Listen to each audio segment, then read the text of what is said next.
Nothing is wrong. That's the thing. Nothing is actually wrong. You're not depressed. You've been depressed before, and this isn't that. You're not anxious. You're not in crisis. You're not heartbroken, or burnt out, or falling apart. You're just fine. You go to work, you come home, you make plans with friends, and mostly keep them. You sleep okay. You eat okay.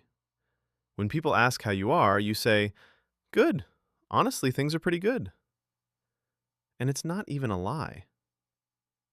But somewhere in the back of your mind, there's this small, quiet alarm going off. And it's been going off for so long, you stopped hearing it. That alarm has a name, and ignoring it might be the most dangerous thing you're doing right now. Psychologists call it emotional blunting, or anhedonia, or affective flattening. But you don't need the clinical term. You already know the feeling. It's when something good happens, a promotion, a trip, a date you were looking forward to, and instead of joy, you feel adequate. Like you're watching someone else be happy and taking notes on how it looks. It's when a song that used to make you cry just plays. When a movie ends and you think, "That was good," the same way you'd think, "That was a decent sandwich." When you're surrounded by people who love you and you feel technically present, functionally there, but not actually moved. Nothing hurts, but nothing lands either. Fine is not the absence of pain. Fine is the absence of feeling, and we were never built to live there. Here's how it usually happens. Not all at once, slowly, quietly, one small adjustment at a time. You went through something hard, maybe a few hard things in a row, and you survived by turning down the volume on your inner life. Not dramatically, just slightly. Just enough to keep functioning. Just enough to not fall apart at work, or in front of your kids, or in the middle of the grocery store. And it worked. You survived. People called you strong. You told yourself you were processing. But after a while, the volume just stayed down. Neuroscience tells us something important. Emotions are like muscles. Suppress the painful ones long enough, and the pleasant ones start disappearing too. You can't selectively numb yourself. When you close the door on grief, you close it on wonder too, on excitement, on awe, on the kind of love that makes your chest feel too small to contain it.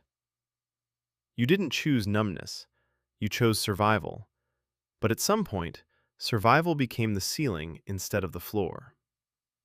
Here's why fine is dangerous. Not because it feels bad, but because it doesn't. When you're in crisis, people notice. You notice. There's urgency. There are signals. But when you're quietly, sustainably, indefinitely fine, there's no alarm, no intervention, no reason to change anything. And so years pass.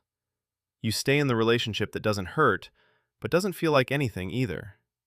You keep the job that's perfectly acceptable and slowly soul-depleting.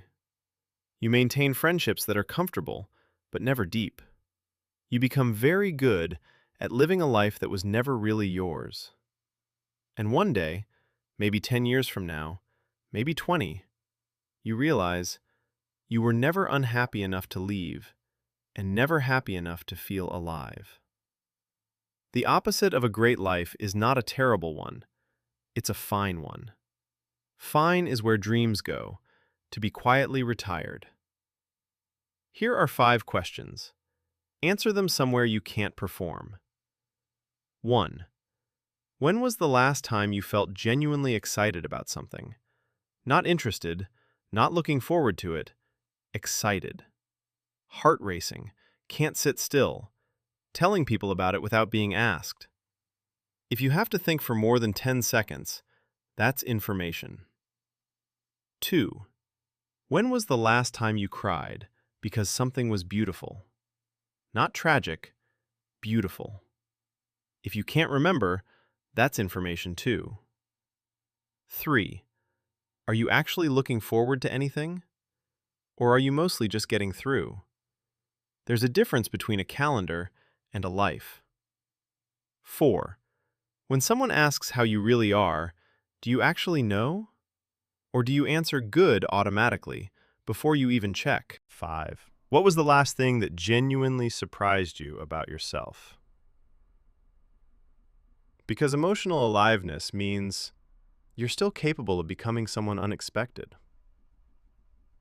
And if nothing comes to mind, maybe you've gotten smaller than you realize. You are not looking for a diagnosis. You are looking for the moment. You stopped expecting your life to feel like something. The way back from fine is not dramatic. It's not a breakdown. It's not quitting your job or moving across the world. It starts smaller than that. Start by wanting something specific. Not, I want to be happier. Something real. A trip. A conversation. A creative project you abandoned years ago but still think about. Pick one. Write it down. On paper. Make it real. Let something affect you on purpose. Listen to the album that used to destroy you. Reread the book that changed you. Watch the film that reminded you life was bigger than your routines. You're not forcing emotion. You're reopening the channel. You're reminding your nervous system that feeling things is still allowed. And tell someone the real answer to how are you. Just once. Not a performance, not a dramatic confession, just honesty. Honestly, I've been feeling kind of flat lately, and I don't fully know why. That sentence has more power than years of pretending you're okay. You don't need to explode back to life. You just need to let one true thing through, then another. The rest follows. I want to leave you with one final thought. You do not need to be suffering to deserve attention. You do not need to be falling apart to justify wanting more from your life. Fine is not gratitude. It's not peace. And it's not something you should settle for forever. Fine is a signal that somewhere inside you, there is a version of your life you were meant to feel deeply. And you've drifted far enough away from it that you almost forgot it existed. But it still exists. You were not put here to be adequately functional. You were put here to be alive. And those are not the same thing. If this describes something you've never been able to name, leave a comment that just says, fine. No explanation needed. The people who understand will understand immediately. And subscribe if you want content that takes the quiet things seriously, because the quiet things are usually the most important.